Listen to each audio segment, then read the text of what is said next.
తెలుగుదేశం పార్టీలో AP deputy speaker Raghuramakrishnaraju పరిస్థితి ఏంటి? అక్కడ కూడా ఆయన అవుట్ ఆఫ్ కంట్రోల్ గా మారిపోయారా? రఘురామకృష్ణరాజు లేటెస్ట్ గా చేసిన 2-3 వ్యాఖ్యలు అయితే చాలా ఆసక్తికరంగా ఉన్నాయి. కారణం ఏంటంటే ఏలూరులో దళిత క్రైస్తవ శంకారావం సభ నిర్వహించారు. ఇక్కడ జైపీ పార్టీ అధ్యక్షుడు జడా శ్రవణ్ రఘురామకృష్ణరాజును ఉద్దేశించి చాలా కీలకమైన వ్యాఖ్యలు చేశారు. అంతకుముందు రఘురామకృష్ణరాజు జడా శ్రవణ్ ఉద్దేశించి లిల్లీపుట్ అన్నారు. దీనిపైన స్పందించిన జడా శ్రవణ్, నీ ముందు ఎవరైనా సరే లిల్లీపుటే, కోస్తే 3 గ్రామాలకు అవుతావు నువ్వు, ఇక నీ ముందు నాలాంటి వాళ్ళు లిల్లీపుట్ కాక మరేమవుతారు అంటూ వ్యాఖ్యానించడంతో పాటు ఇలాగే మాట్లాడితే, అంటే అంతకుముందు రఘురామకృష్ణరాజు దళిత క్రైస్తవ ఓట్లు మాకు అవసరం లేదని బహిరంగంగా మాట్లాడారు.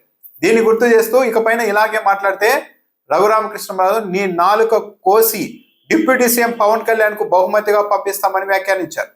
నీకు ఏ పార్టీ అయితే టికెట్ ఇస్తుందో చెప్పి మరీ బహిరంగంగా ప్రకటించి మరి ఆ పార్టీని దళితులంతా కలిసి ఓడిస్తామని కూడా ప్రకటించారు. ఆ పంది పేరు రఘురామకృష్ణం రాజు. నేను లిల్లీ పుట్టే, కోస్తే 3 ఊళ్ళకి సరిపోయే నీ ముందు ఎవడైనా లిల్లీ పుట్టేరా బొకడం. అరే నువ్వు సూట్ వేసుకోరా ఒక్కసారి, నేను చూస్తా. నీకు భీమవరంలో ఉన్న క్లాత్ మొత్తం కొన్నా కూడా నీకు సూట్ సరిపోదు. నువ్వేంట్రా సూట్ గురించి మాట్లాడుతున్నావు? మీ నాలుక కోసి పిఠాపురంలో పవన్ కళ్యాణ్కి బహుమతిగా ఇస్తాను ఈ వేదిక నుంచి ప్రకటిస్తున్నా. నేను 4 పెగ్గులు కాదు 40 పెగ్గులు వేసుకున్నా నీకు మత్తెక్కదు. నాకు తెలుసు ఈ రోజు నుంచి నీకు ఏ రాజకీయ పార్టీ టికెట్ ఇచ్చినా ఆ రాజకీయ పార్టీని చెప్పి ఓడించటం ఈ రోజు దళితుల మీద ఉన్నటువంటి మొట్టమొదటి కర్తవ్యం.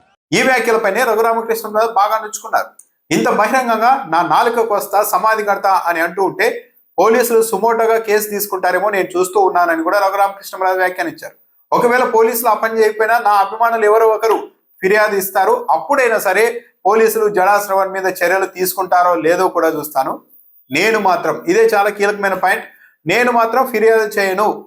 హోంమంత్రిగా పవన్ కళ్యాణ్ అయిన తర్వాతనే నేను ఫిర్యాదు చేస్తాను అని చెప్పేశారు. క్లుప్తంగా అడగండి ఒకసారి. ఇదే అంటే ఈ టోటల్ ఎపిసోడ్ లో తెలుగుదేశం పార్టీ జడా శ్రవణ్ కుమార్ కి మధ్య ఒప్పందాలు ఏమైనా జరిగినాయి అంటారు? అటువంటివి జరగకూడదు అని నేను అనుకుంటున్నా.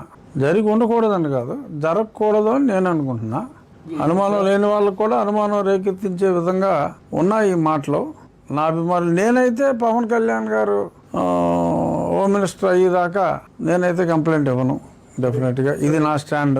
సో ఆయన హోమ్ మినిస్టర్ అయ్యే వరకు క్రిమినల్స్ హ్యాపీగా ఉంటారని చెప్పి మరి కళ్యాణ్ గారే అనుకుంటున్నప్పుడు నేను కంప్లైంట్ ఇచ్చి కూడా యాక్షన్ తీసుకోవట్లేదు అనుకోండి, మళ్ళీ అదొక నామర్థం నాకు.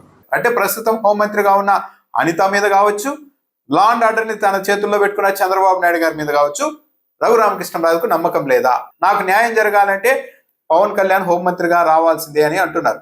ఇది చాలా పెద్ద స్టేట్మెంట్. తెలుగుదేశం పార్టీ ఎమ్మెల్యేగా గెలిచి తన సొంత నాయకుల మీదే నమ్మకం లేదు అంటున్నారు అంటే తెలుగుదేశం పార్టీలో రఘురామకృష్ణరాజు పరిస్థితి ఏంటి? రఘురామకృష్ణరాజును తెలుగుదేశం పార్టీ నాయకత్వం లెక్క చేయడం లేదా? ఇది మంచి ప్రభుత్వం అని చెప్పుకుంటున్నారు. మంచి ప్రభుత్వం అంటే ఏంటి? హింసను ప్రేరేపించడమా, ప్రోత్సహించడమా అని కూడా ప్రశ్నించారు. అంటే తెలుగుదేశం పార్టీ ప్రభుత్వం అన్నది హింసను ప్రోత్సహిస్తోంది అని వ్యాఖ్యలు కూడా చేశారు స్వయంగా డిప్యూటీ స్పీకర్. వచ్చే ఎన్నికల్లో రఘురామకృష్ణరాజుకు ఏ పార్టీ టికెట్ ఇచ్చినా సరే బహిరంగంగా చెప్పి ఓడిస్తామని జడా శ్రవణ్ చెప్తున్నారు. మరి తెలుగుదేశం పార్టీని కదా టికెట్ ఇచ్చేది, అంటే ఈసారి రఘురామకృష్ణరాజుకు తెలుగుదేశం పార్టీ టికెట్ ఇవ్వదా? అసలు రఘురామకృష్ణరాజు ఏకంగా దళిత ఓట్లు, క్రైస్తవ ఓట్లు అవసరం లేదు అంటూ ఉంటే తెలుగుదేశం పార్టీ మౌనంగా ఎందుకుంది? అందరూ ప్రశ్నించాల్సింది ప్రధానంగా తెలుగుదేశం పార్టీని. మీ పార్టీ నుంచి గెలిచిన ఎమ్మెల్యే డిప్యూటీ స్పీకర్ అయి ఉండవచ్చు, ఇలా మాట్లాడుతూ ఉంటే కొన్ని వర్గాల ఓట్లు అవసరమే లేదంటుంటే ముఖ్యమంత్రి ఎందుకు నోరు మెదపడం లేదు అని ప్రశ్నించాలి. కానీ తెలుగుదేశం పార్టీ ఈ వ్యవహారంలోనికి ఇన్వాల్వ్ అయ్యేందుకు కూడా ఏమాత్రం ఇష్టపడడం లేదు.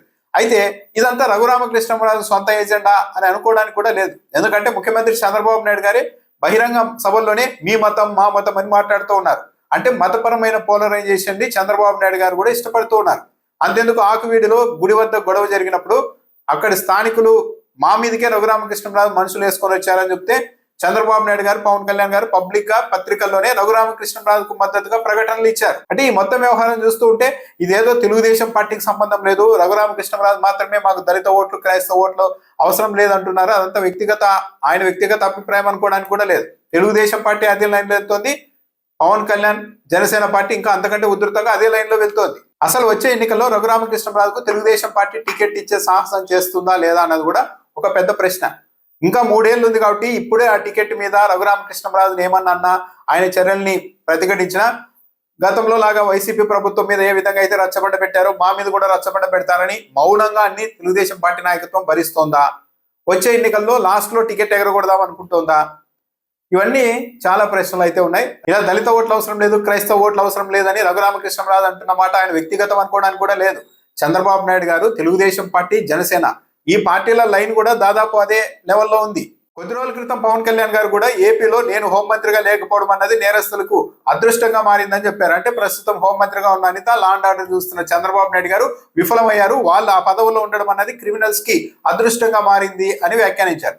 ఈ రోజు ఇక రఘురామకృష్ణరాజు ఏకంగా పవన్ కళ్యాణ్ హోంమంత్రి అయ్యే వరకు, అంటే డైరెక్ట్ లాండ్ ఆర్డర్ ఉన్న చంద్రబాబు నాయుడు గారిని అనలేక హోంమంత్రిగా పవన్ కళ్యాణ్ అయ్యే వరకు నేను కంప్లైంట్ కూడా ఇవ్వను అని అంటున్నారంటే చంద్రబాబు నాయుడు గారి మీద, హోంమంత్రి మీద రఘురామకృష్ణరాజు గారే విశ్వాసం కోల్పోయారు.